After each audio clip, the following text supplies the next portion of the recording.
My parents spent my college fund on my sister's wedding. Now they came crawling back begging for help, but I made them regret everything. I'm Mel, a 28-year-old female, and I need to get this off my chest. It's kind of a long story, but I need to write it down somewhere. I haven't talked to my parents or my sister, I'll call her Jen, in 8 years.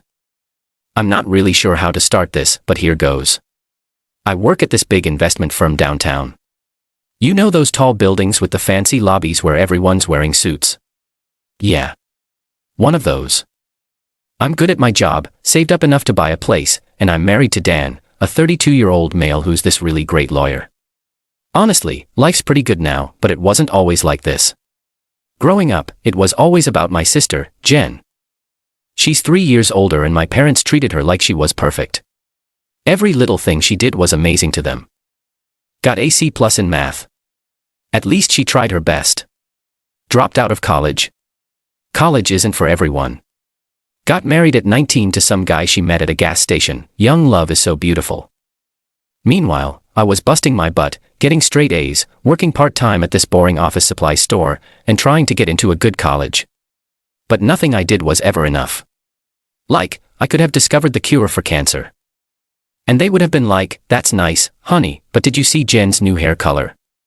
The real problem started when I got my college acceptance letter. I had a partial scholarship to study finance, which was huge for me. I'd been planning this forever. My grandma, Dad's mom, had left some money specifically for my education. It wasn't a ton, but combined with my scholarship and savings, it would have covered everything. I remember running home that day thinking maybe, just maybe, they'd finally be proud of me. I found my mom sitting on the couch scrolling through her phone like always. Dad was in his usual chair watching TV. "Mom, Dad, I got in." I showed them the letter. Mom barely looked up. "That's nice, honey." Then she said, "So can we talk about the college fund?" You know, Grandma's money. That's when Dad turned off the TV, never a good sign. About that he started doing that thing where he wouldn't look at me. We had to use that money for something else. I felt like someone had dumped ice water on me. "What do you mean?" "Well," he said, "Jen's wedding is coming up and you know how expensive weddings are." I just stood there trying to process what I was hearing.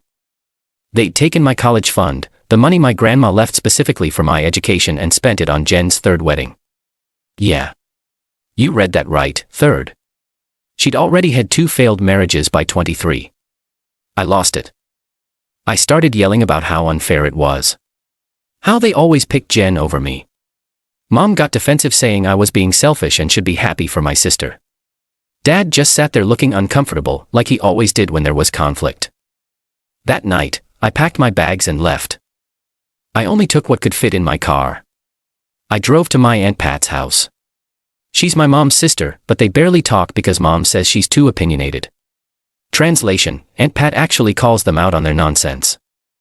Aunt Pat took me in without question. I found out later that she'd been saving money for her son's college fund, but he'd passed away in a car accident a few years before. She offered to help me with college, but I only accepted on the condition that I'd pay back every cent. College was rough, really rough. I was taking full-time classes while working at this cafe that always smelled like burnt coffee. I had to maintain a certain GPA to keep my scholarship, so I basically lived in the library. But you know what? I did it. I graduated with honors, got a job at the investment firm where I still work, and paid back every cent to Aunt Pat within 2 years. That's also where I met Dan.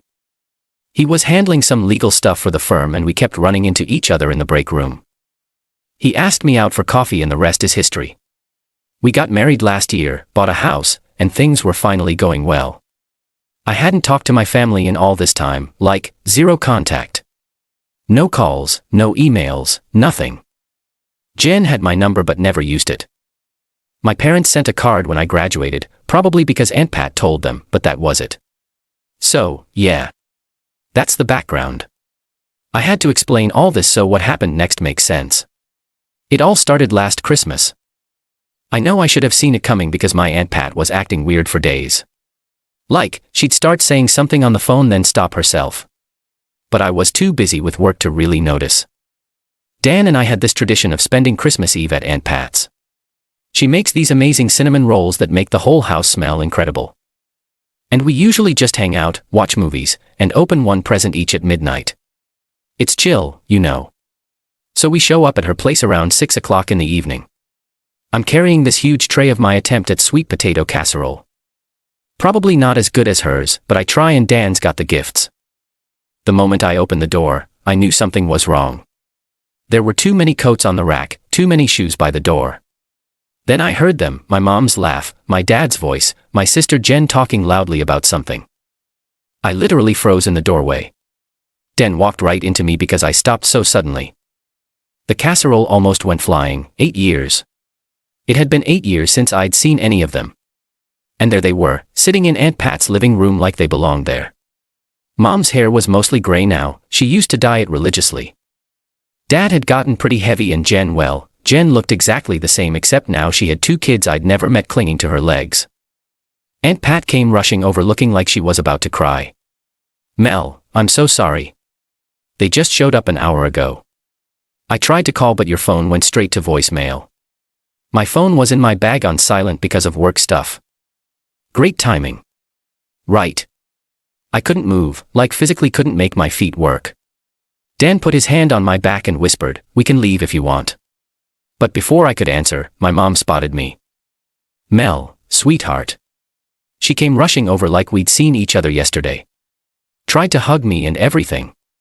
I stepped back so fast I bumped into Dan again. "What are you doing here?" My voice came out weird. Too high. "It's Christmas," Mom said. Like that explained everything. Family should be together on Christmas. Dad was still sitting in his chair doing that awkward half-wave thing. Jen was busy with her kids, but I could see her watching me. The kids, God, I didn't even know their names then, looked confused. The older one, a boy around 7, whispered something to Jen, probably asking who I was.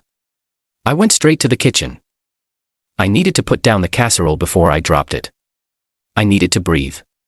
The kitchen had always been my safe space at Aunt Pat's house. I'd spent so many hours here doing homework or helping her bake. Dan followed me in. He's good like that.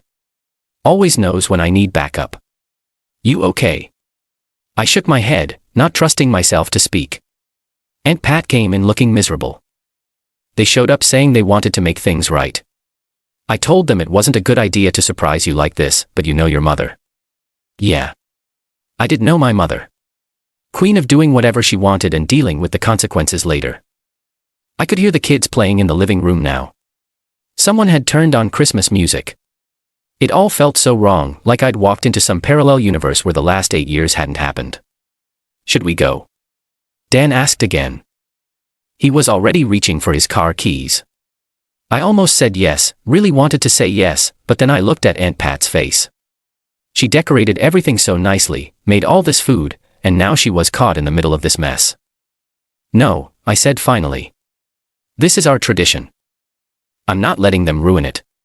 Dan nodded. "He gets me, you know." Aunt Pat squeezed my hand. "Just give me a minute," I said, heading for the back door. I needed some air. It was freezing outside. I hadn't grabbed my coat, but the cold felt good. Helped clear my head. I could see through the kitchen window. Everyone moving around inside looking so normal, like a regular family on Christmas Eve. That's when my mom came out. She didn't even bring a coat for me. Typical. "You're going to catch a cold," she said. Like, she'd been saying that to me every day for the past 8 years, like she had any right to act like my mother now. I had so many questions. Why now? Why like this? Why not call first? But what came out was, "Why are you really here?" "Well," she started. Doing that thing where she takes forever to get to the point, "It's about Jen." Of course, it was about Jen. When wasn't it about Jen? What about her? "She's going through some changes." I waited. Mom always does this, talks in circles until someone makes her get to the point.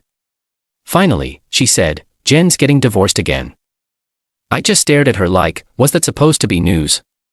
Jen getting divorced was like the sun rising. Happened pretty regularly. And, I said, she needs some time to rebuild her life, to find herself. Something in her tone made me nervous. What does that have to do with me?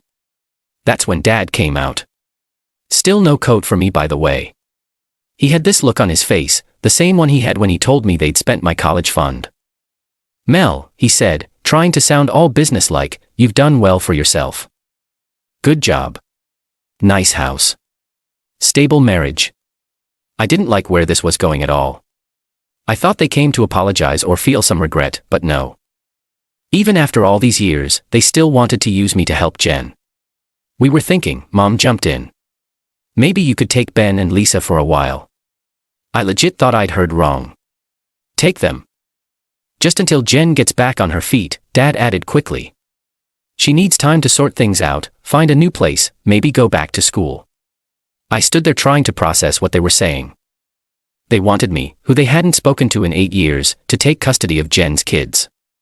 "Are you serious right now?" "It makes perfect sense," Mom said, like she was suggesting I water her plants while she was on vacation. "You've got that big house, Dan's got a good job, and you work from home sometimes." "I work from home, like, twice a month. The kids would have stability, structure, and Jen really needs this chance to what?" I interrupted. "Party. Find husband number 4. Mom's face got all pinched. "That's not fair." "Not fair." I laughed, but not because anything was funny. "You know what's not fair? Showing up at Christmas after 8 years of silence and asking me to raise someone else's kids." Dad tried to step in. "Now, Melt, no," I said. "Where's Jen anyway?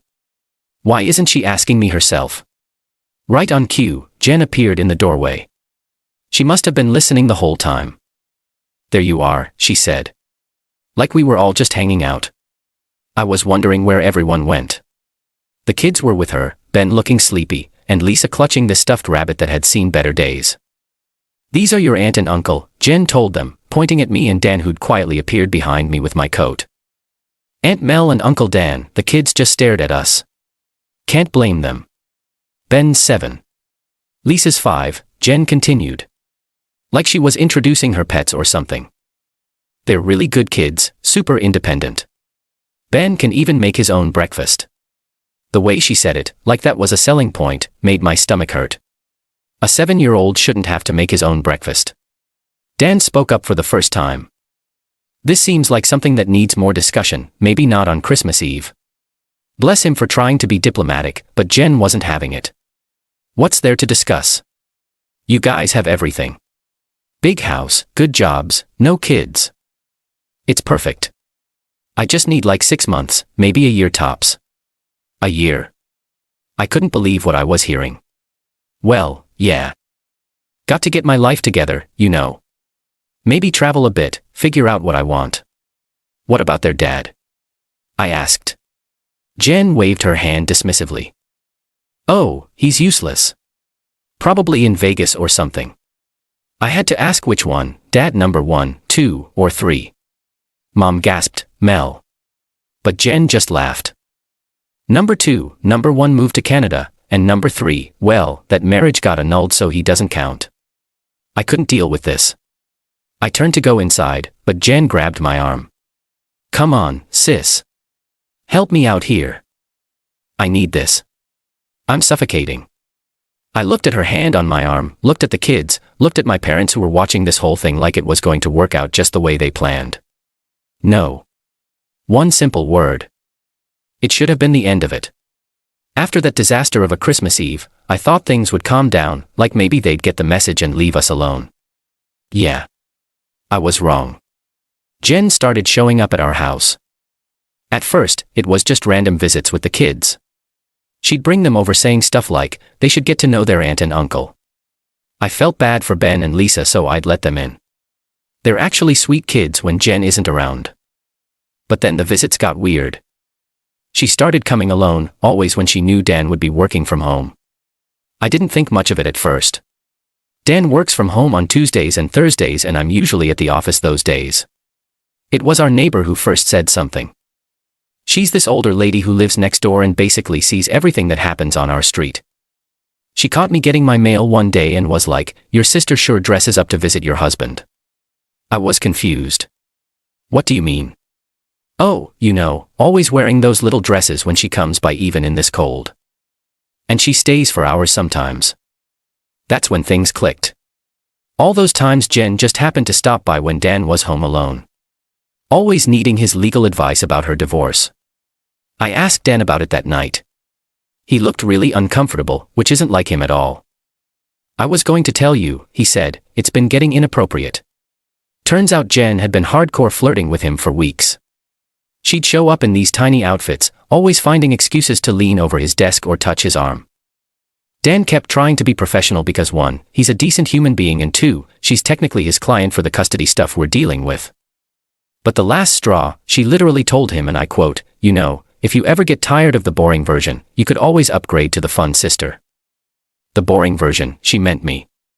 My own sister called me boring while hitting on my husband. Dan shut it down immediately, told her she needed to find different legal representation and that she wasn't welcome at our house anymore when I wasn't home. I was furious. I called Jen right away.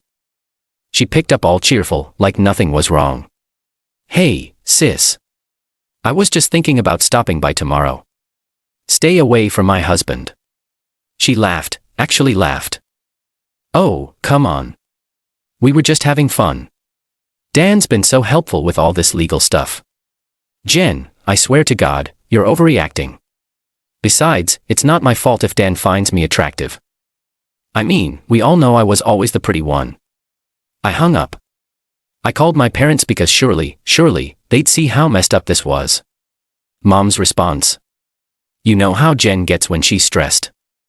Maybe if you'd agreed to take the kids, she wouldn't be acting out like this. I can't even make this stuff up." Dan suggested we install security cameras, said we might need evidence of her behavior for what he thinks is coming. He's dealt with enough custody cases to recognize the signs.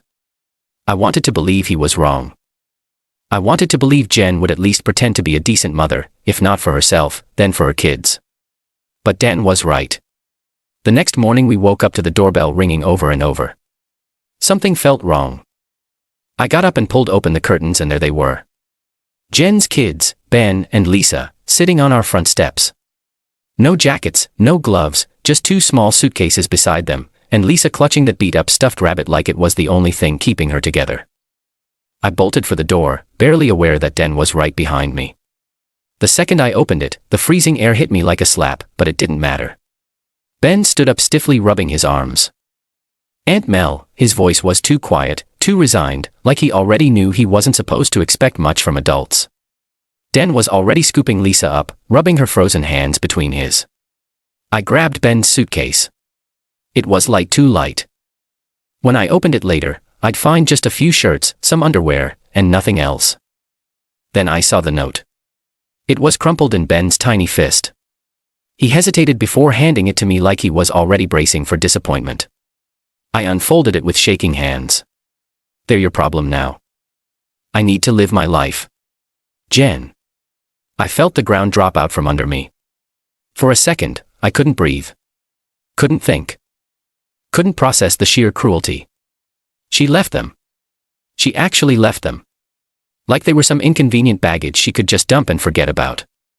I clenched the note so hard it nearly ripped. I was shaking with rage, with disbelief, with something so raw I couldn't even name it. Dan's voice was tight with barely contained fury. "Get them inside now." I scooped up Ben even though he was too big to carry and slammed the door shut behind us.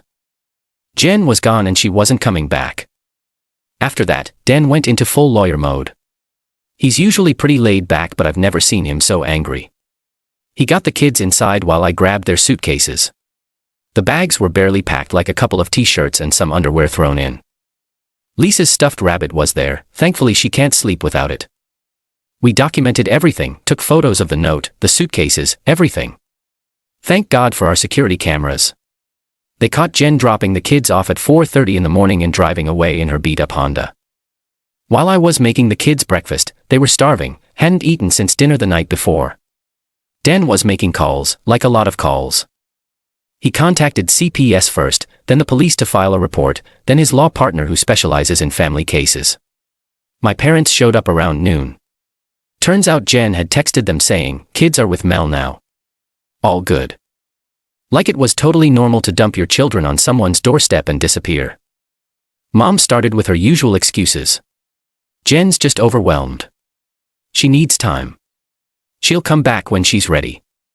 Dan shut that down real quick. This isn't about Jen anymore. This is child abandonment. It's a crime. Dad tried arguing, but they're family, we can handle this privately. No. Dan said. We're doing this by the book. Those kids deserve better than being pawns in Jen's games. That's when my mom started crying. But if you report her, she'll get in trouble. Yeah. I said. That's kind of the point. The kids were watching TV in the other room, but I know they could hear everything. Ben kept looking over at us with this worried expression. He's way too used to adult problems for a 7-year-old. CPS showed up around 2 o'clock in the afternoon. They interviewed all of us, took pictures, checked the house. The social worker was really nice. She talked to Ben and Lisa alone for a bit. When she came out, she looked seriously concerned.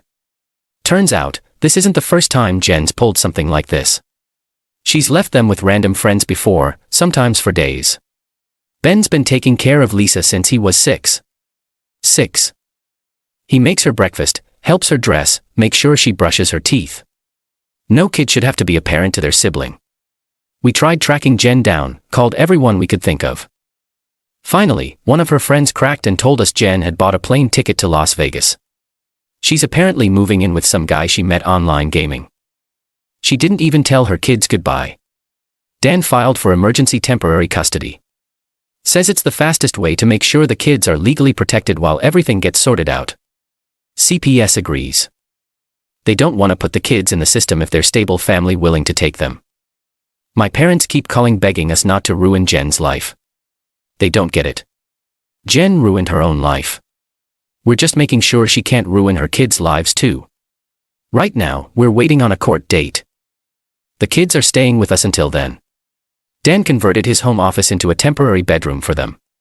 He's amazing with them. Helped Ben with his math homework tonight and read Lisa 3 bedtime stories until she finally fell asleep. I'm scared, not going to lie. We didn't plan on becoming parents like this, but looking at these kids sleeping on our couch, how could anyone just abandon them?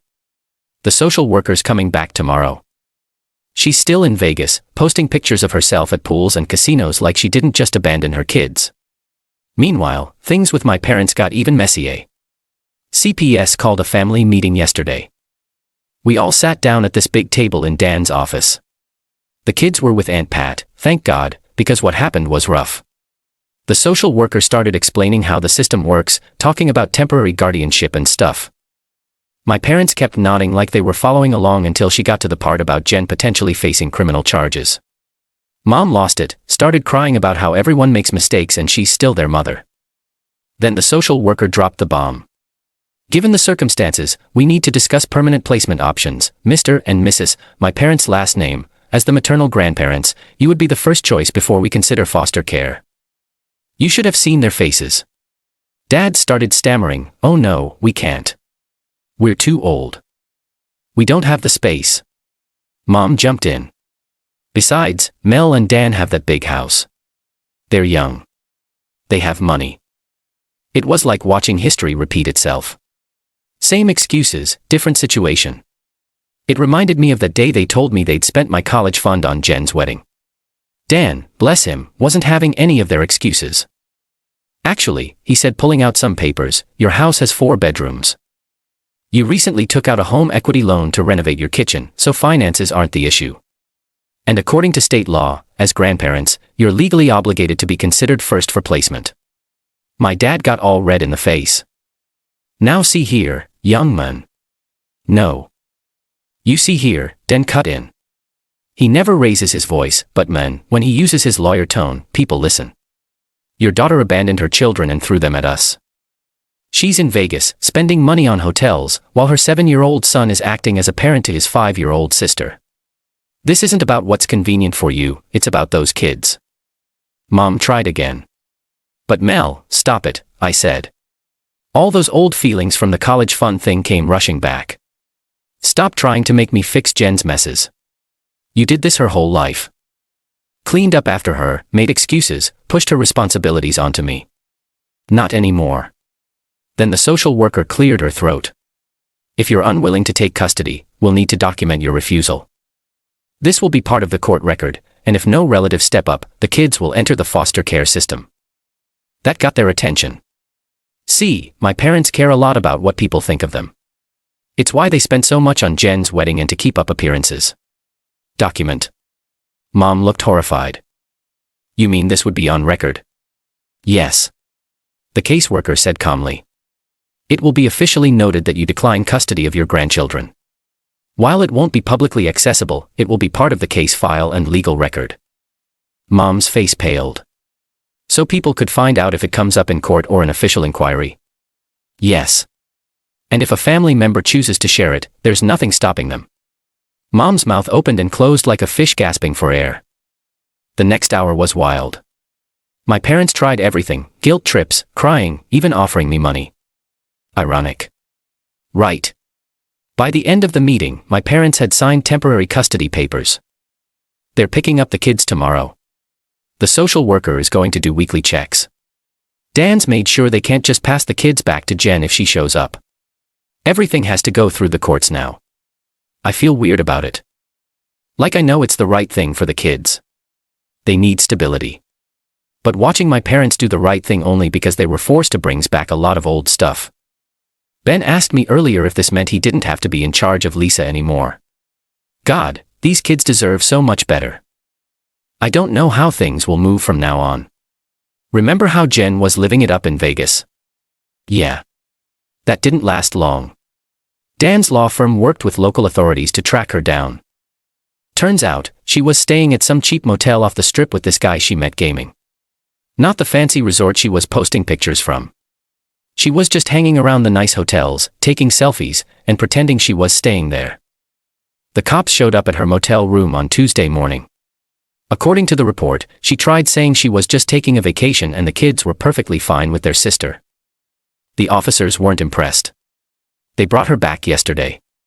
Not going to lie, seeing her in handcuffs was weird.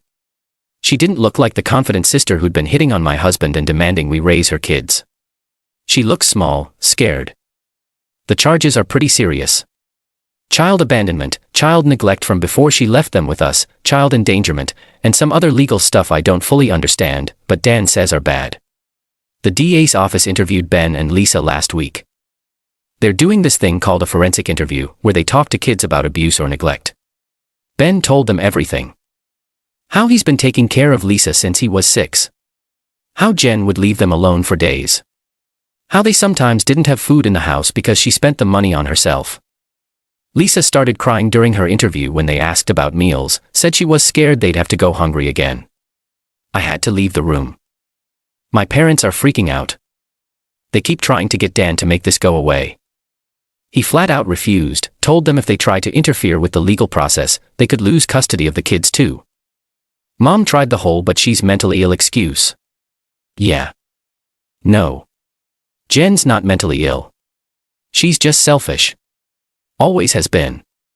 They're doing a psych evaluation anyway as part of the case, but Dan says it's standard procedure.